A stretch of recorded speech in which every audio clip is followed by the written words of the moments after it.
One of the things that I'm really wanting the students in my class to understand is that in order to go from a command and control leader to a connecting and coaching leader, you actually need to undergo some cognitive restructuring. And what I mean by that is that you need to have some new mental models for leadership. You need to have a different mindset for how you're going to show up as a leader and for how you relate to your people. I think that the cognitive restructuring that I'm talking about involves challenging your frameworks around leadership, your definition of leadership, and then even exploring your own identity as a leader. I think one of the biggest mindset shifts that's important in order to be a good coach is that you need to stop trying to fix everybody's problems.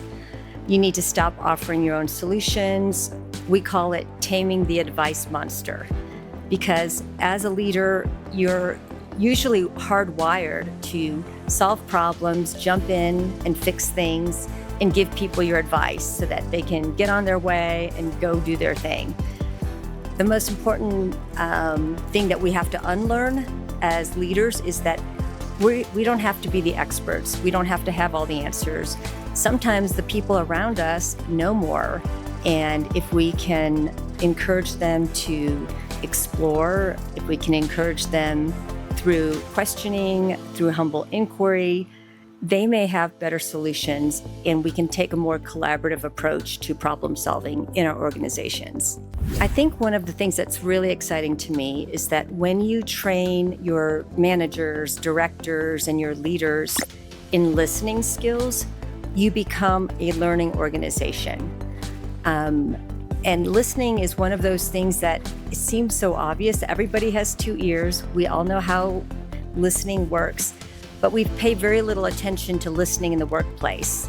In a classroom of 50 people, if I ask them, do you think that being a good listener is important? Everybody's hand will go up. 100% will say, yes, listening is important. There are benefits to listening. There are some risks of not being a good listener. There are benefits to the organization. And then I'll ask them, how many of you have had specific on-the-job training in listening skills? Nobody will raise their hand.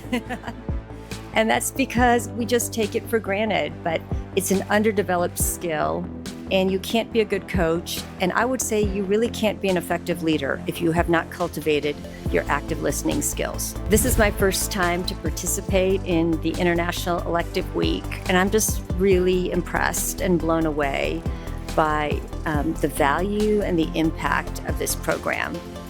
I was only with the students for about 3 days, but hearing their testimonies at the end of the program really showed me how impactful it can be when you have different people from different backgrounds coming together, people sharing their ideas and their experiences.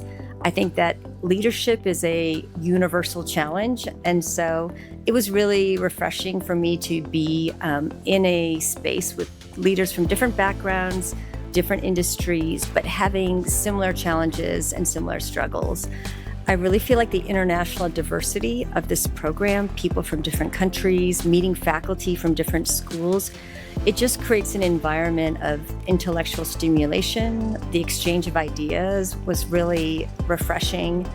And just talking to each other, these informal conversations that we've had about our backgrounds, our areas of research, where our streams of research converge, where they diverge, has been really fun for me. And I'm looking forward to maintaining these relationships and continuing these conversations after this week is over.